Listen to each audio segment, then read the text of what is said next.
You understand here, he has the money, but if that money comes or that money goes, that's not what controls him inside. He is not controlled inside except by Allah subhanahu wa ta'ala.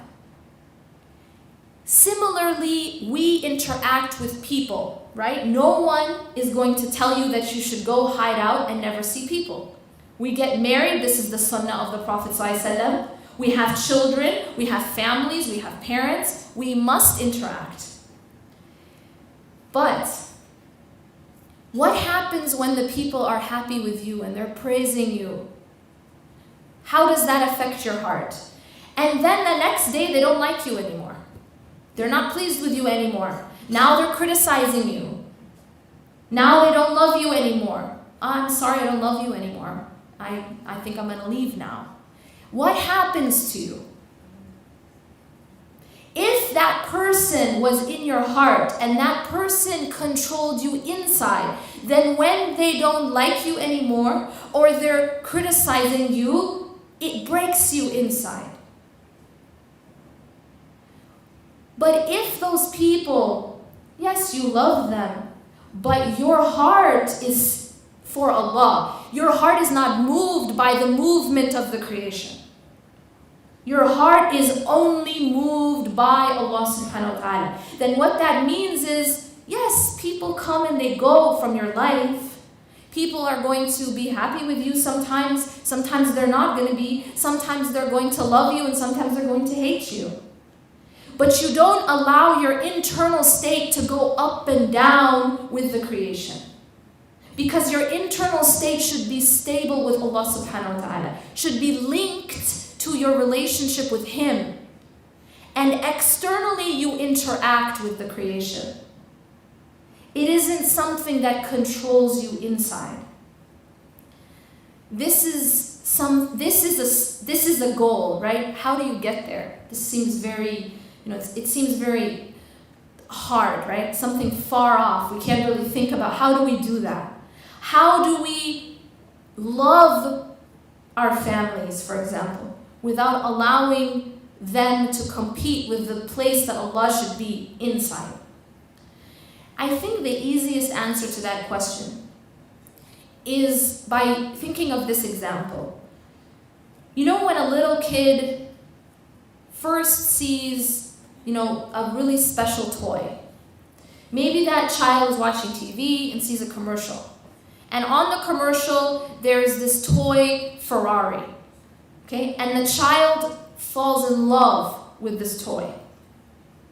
So that child becomes obsessed. Every day asking his parents, please, can I have that Ferrari? Please, can I have that toy? Please, can I? Finally, he gets it. Now that child holds on real tight to that toy, right? Try taking that toy out of the child's hand. It's not going to be easy, right? Because he is obsessed and in love and attached to that toy. But what happens when that child grows up and sees a real Ferrari? What happens to that child's attachment to the lesser model? Now, when you try to take that toy out of his hand, is it hard anymore? No, because his eyes are on the real thing, the real Ferrari. What does that have to do with us? The reason we become so attached to this life is because we don't see anything better. We don't really see the better life. So we don't have anything better to compare it to. All we think about is dunya.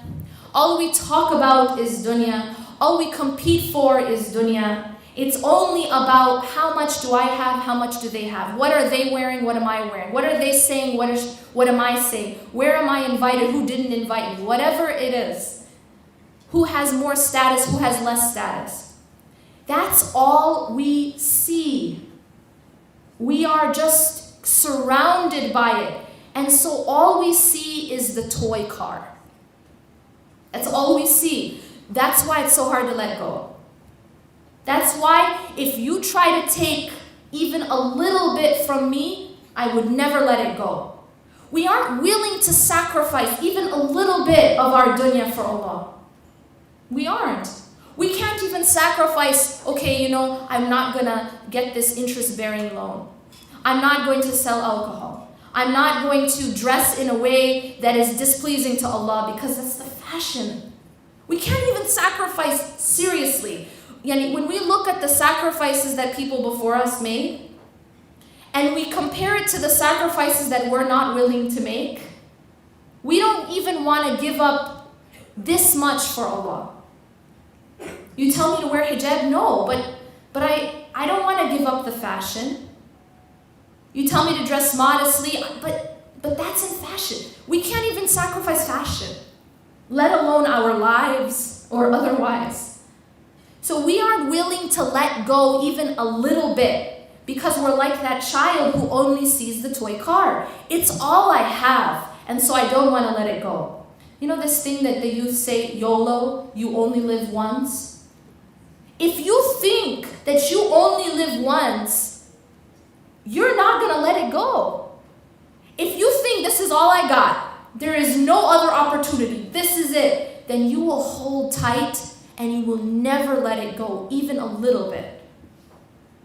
But if you see something better, if instead of being so consumed with this life, and you instead see that there is a better life, that there is the real version of the car, the real version of this life is Akhirah, is the hereafter.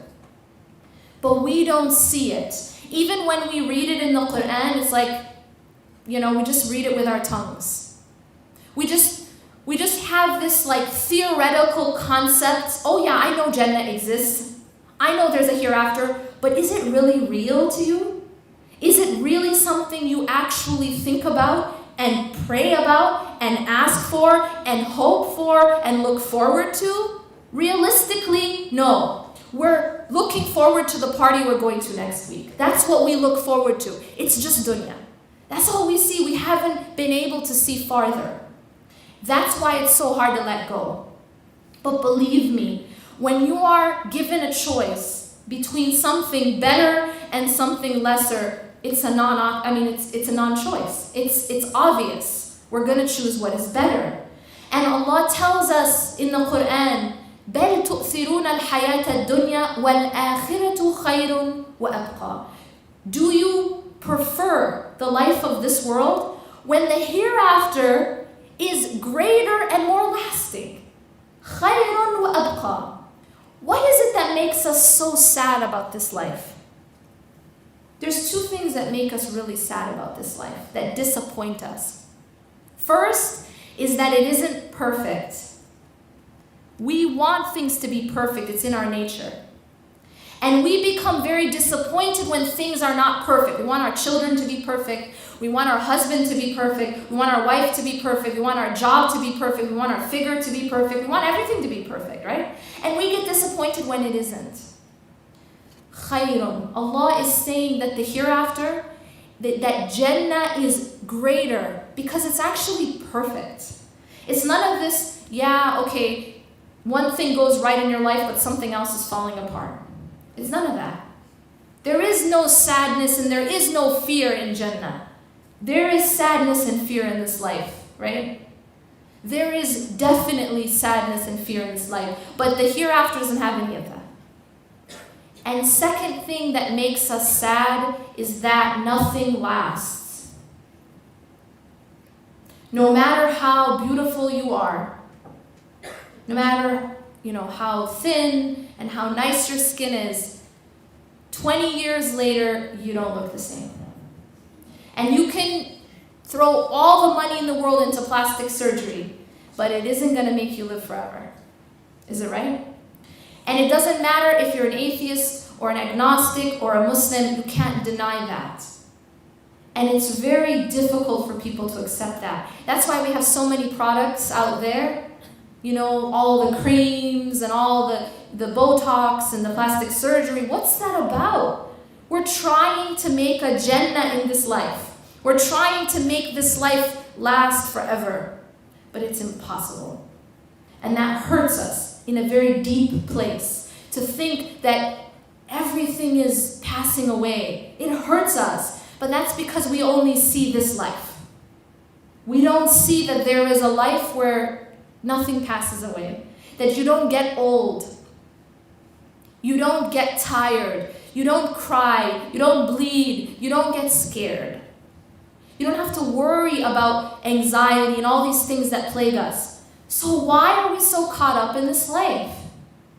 بَلْ تُؤْثِرُونَ الْحَيَاةَ الدُّنْيَا وَالْآخِرَةُ خَيْرٌ وَأَبْقَى. Allah is asking us this question. Why do we prefer this life? He's saying, you prefer this life. I mean, it's a question, and it's a ridiculous thing that we do. We are preferring the toy Ferrari to the real Ferrari. That's what we are doing. But the reason we do that is because we're like that child who hasn't seen the real car yet. Our hearts really haven't seen Akhirah. We haven't really experienced and focused on the hereafter enough.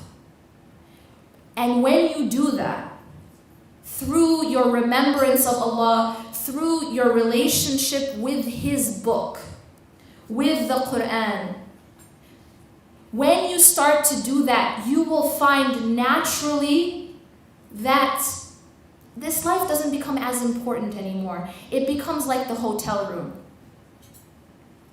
It becomes like the hotel room because you know you're leaving and everything is in perspective.